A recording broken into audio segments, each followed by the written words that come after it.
সুপ্রভাত বন্ধুরা, আমি অঙ্কিতা। আমার একটা নতুন ভিডিওতে তোমাদেরকে অনেক স্বাগত। আশা করছি তোমাদের ভালো লাগবে। তো আজকে একটা নতুন ধরনের ভিডিও নিয়ে তোমাদের সামনে চলে আসলাম। আজকে বাড়ি কাজবাজ না, আজকে আমি দেখাবো যে আমি যে জায়গায় ঘুরতে গেছি সেই জায়গাটা কেমন দেখতে। আমি জানি না তোমরা কতজন জানো যে আমি বর্তমানে হায়দ্রাবাদে আছি, আর 6 মাস ধরে আমি হায়দ্রাবাদে আছি। কিন্তু এই 6 মাসে খুবই কম জায়গা আমি দেখেছি হায়দ্রাবাদের, কিন্তু যেগুলো জায়গা দেখেছি তাদের মধ্যে এটা হলো একটা জায়গা। এই জায়গাটা আমার বাড়ির থেকে খুব একটা দূরে না, কিন্তু কাজের চাপের জন্য যাওয়ার সেভাবে সময় হয়ে ওঠেনি। কোনো সময় আমার কাজের চাপের জন্য, আর আমার থেকে অনেক বেশি হলো বিয়ের কাজের চাপের জন্য। তো ফাইনালি আজকে চলে গেছি। এত সুন্দর জায়গায় আমি এভাবে কেন গেছি তার পিছনে একটা অনেক বড় কাহিনী আছে, যেটাকে আমি চাচ্ছি না কারোর সাথে শেয়ার করতে। কিন্তু এতক্ষণ চুলটা বাঁধা ছিল, এখন ভাবলাম যে ঘুরতে যখন এসেছি তখন একটু ভালো করে সেজে গুজিয়ে আসতে পারতাম। তো যাই হোক, যখন আমি বেরিয়েছি বাড়ির থেকে তখন এতটা মাইন্ডে ছিল না, আর অতটা খুশিও ছিলাম না যে যাচ্ছি এক জায়গায়, সেরকম এক্সাইটমেন্ট বা সেরকম হচ্ছে সেজে গুজে যাব। যেরকম ছিলাম সেভাবে বেরিয়ে পড়েছে। তো যাই হোক, এখানে টিকিট কাটছিল, আর টিকিট কাটার পরে সোজা আমরা ভেতরে ঢুকে পড়েছি। ভেতরে ঢোকার পরে সবার ফার্স্টে শিল্পারামানে ম্যাপ দেখেছি। ও তোমাদেরকে তো বলতেই ভুলে গেছে যে আমরা কোথায় গেছি।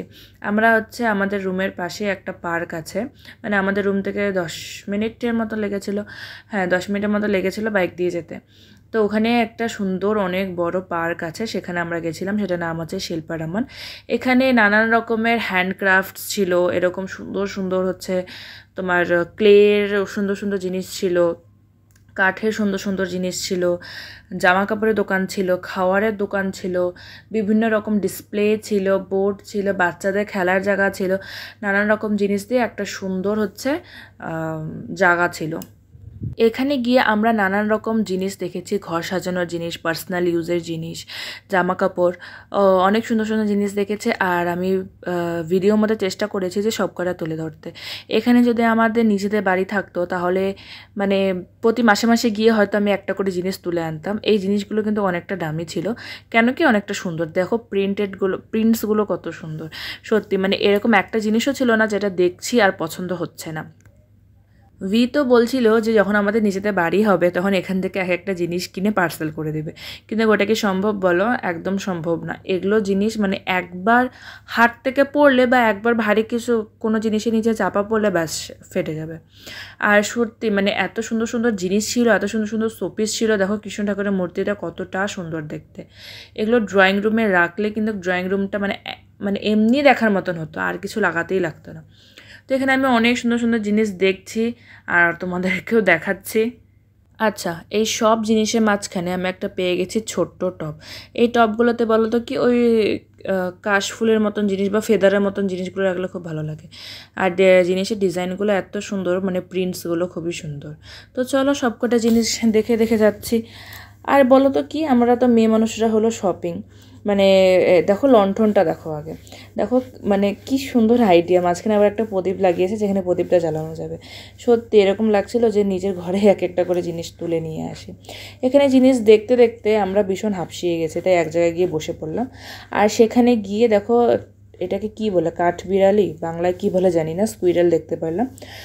অনেকটা বড় এরিয়া ছিল। কিছুক্ষণ বসে রেস্ট নিচ্ছিলাম। তারপর আমি তো আর দোকানপাট দেখে বসে থাকতেই পারছি না। আমি প্রতিটা দোকানে গিয়ে গিয়ে প্রতিটা জিনিস দেখে দেখে হাত দিয়ে ধরে ধরে আমি দেখেছি। সব কটা না আমি ভিডিও করতে পারিনি, কেন কি অলরেডি এত বড় ভিডিও হয়ে গেছে। সব কটা ভিডিও করলে যারা কত বড় ভিডিও হয়ে যেত। আমি এমনি আমার পার্কের ভিডিওটা 2 পার্টে দেবো, কেন কি 1 পার্টে দেওয়া সম্ভব না। আর কোনটা কাট করে কোনটা রাখবো, এক একটা জিনিস এত সুন্দর সুন্দর, আমার নিজেরও কাট করতে ইচ্ছা করছে না। তো এখানে চলে আসলাম আমি একটা পার্লের দোকানে। জিনিস সবই ভালো লাগছিল, খুব সুন্দর সুন্দর জিনিস ছিল। জামা কাপড় বলো, মাটির জিনিস বলো, কাঠের জিনিস বলো, কার্পেট বলো, সব কিছুই খুব সুন্দর সুন্দর ছিল, কিন্তু রেটটা মারাত্মক হাই ছিল। আর এটা দেখতে পারলে এখানে না লাইভ স্কেচ হয়। এখানে কোনো মানুষ ছিল না, কিন্তু যদি হতো তাহলে আমরা আমাদেরও একটা স্কেচ বানাতাম। অনেকক্ষণ ওয়েট করেছিলাম কিন্তু কেউই আসেনি, হয়তো বিকালের দিকে আসবে, জানি না কখন আসবে। এখানে চারিপাশে নানান রকমের ফুল গাছ লাগানো ছিল, আর কোনটা ছেড়ে কোনটা ভিডিও করব বা কোন পাশে ছেড়ে কোন পাশে যাব সেটা আমি নিজেও বুঝতে পারছিলাম না। এখন চলে আসলাম একটা কাঠের দোকানে। কাঠের বানানোর জিনিসগুলো দেখো, দেখো, এই ঘড়িগুলো দেখো, মানে মনটা জুড়ে যাচ্ছে আর লাগছে যে প্রতিটা একটা একটা করে ঘরে নিয়ে যাই। পার্কটা এতটাই বড় ছিল যে আমরা পুরোটা ঘুরে কমপ্লিটই করতে পারিনি, জানো, এতটা বড় ছিল। মানে চিলড্রেন্স পার্কে গিয়ে আমি দেখতেই পাইনি চিলড্রেন পার্কটা কোন দিকে। আচ্ছা, একটা শাড়ির দোকানে চলে আসলাম এবার। অনেক দোকান দেখে অনেক জিনিস ঘুরে শাড়ির দোকানে চলে আসলাম। এখানে কিন্তু আমি শাড়ি দেখছি না, এখানে শাড়ি দেখছে হচ্ছে জামাই তার শাশুড়ির জন্য। একটা দোকানে গিয়ে সে তার শাশুড়ি মার জন্য শাড়ি পছন্দ করে নিল। আমার তো ভেবেই অবাক যে এই শাড়িটা পছন্দ করেছে আর আমাকে বলছে নিতে। এই শাড়িটার দাম 2200 এরকম কিছু বলছিল। আমার শাড়ির ব্যাপারে খুব একটা আইডিয়া নেই, তাও কেনবা আমার লাগছিল যে জিনিস হিসাবে দামটা মারাত্মক বলছে। তো অনেকগুলো শাড়ি দেখা হলো আর এখানে দেখো জামাই কীভাবে দোকানদারের সাথে মানে রেট ফিক্স করছে যে এই রেটে দিতে হবে।